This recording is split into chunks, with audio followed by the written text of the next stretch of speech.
written through the eyes and minds of my dad, Danny, my Aunt Dale, my Aunt Donna. It's all about my grandmother. Let me tell you about our beautiful mother, Jane. She was born on April 23rd, 1927, in Baltimore, to Virginia May and Willis Weaver. Mom lost her dad as a very young child, but had memories of enjoying time with him at a park. Around the age of 4, our grandfather, Max, came into Mom's life and lovingly raised his new daughter as his own. Mom had 3 brothers, Bill, Will, and Donald, and 1 sister, Elizabeth. Mom spoke of how she would have fun and wrestle around the house with her brothers while her parents were working at their restaurant. One day, they broke a lamp and decided to glue it back together. When my grandmother, Nan, my great-grandmother, returned home, she turned on the lamp and it fell into a million pieces on the floor. Mom's brothers took the blame. Mom spoke lovingly about her protective older brothers and sister who took her everywhere she went. When Mom was 10, Uncle Donald was born. She loved taking care of her adorable baby brother and thought of him as her very own. We just recently lost Uncle Donald during Mom's illness. When we were finally able to tell her, she was very sad and said, "My poor Donald, I wasn't there to hold his hand." Mom grew up on Allendale Street in Baltimore, next door to her grandparents, Frank and Elizabeth Fairman, always describing them as very kind, dear people and loving them very much. Mom was a thoughtful person and brought home a friend who had nowhere to live. Mom's mother, Nan, took the girl in and let her live there.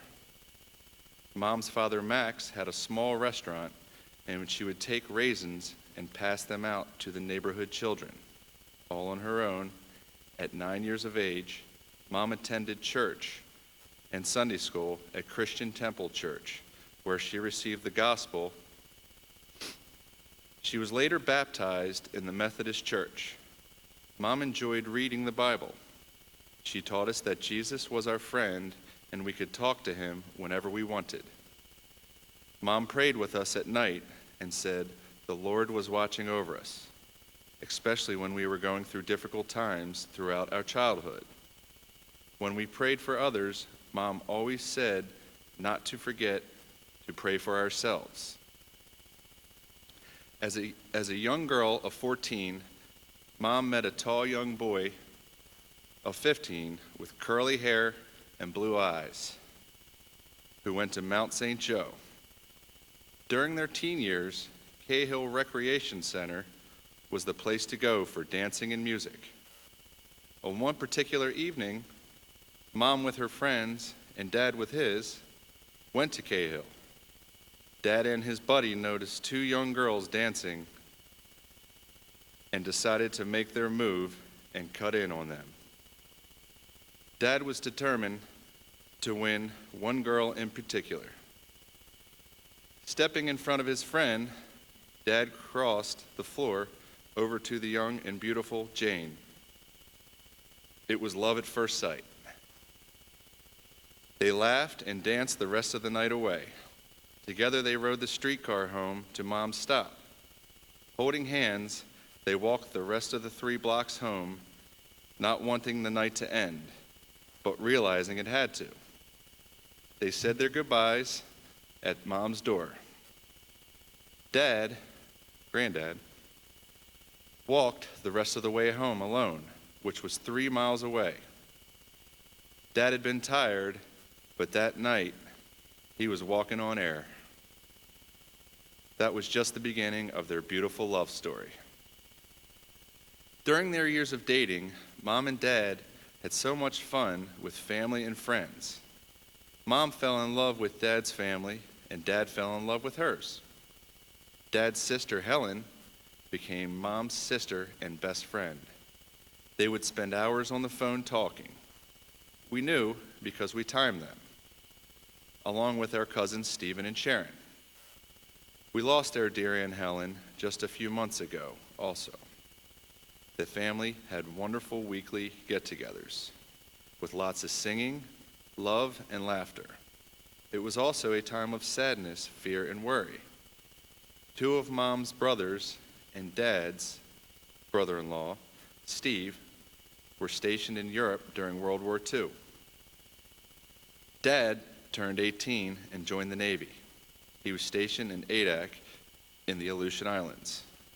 Mom spoke of this time as a very scary time, with most of the young men gone. The war ended in the spring of 1946, and Mom's knight in shining armor returned to his brunette beauty. Uncle Will came home from the war with his beautiful young English bride, Aunt Joan. Mom and Dad were married January 11th, 1947. Dad decided the best way to take care of his new bride and future family would be to go to college and further his education.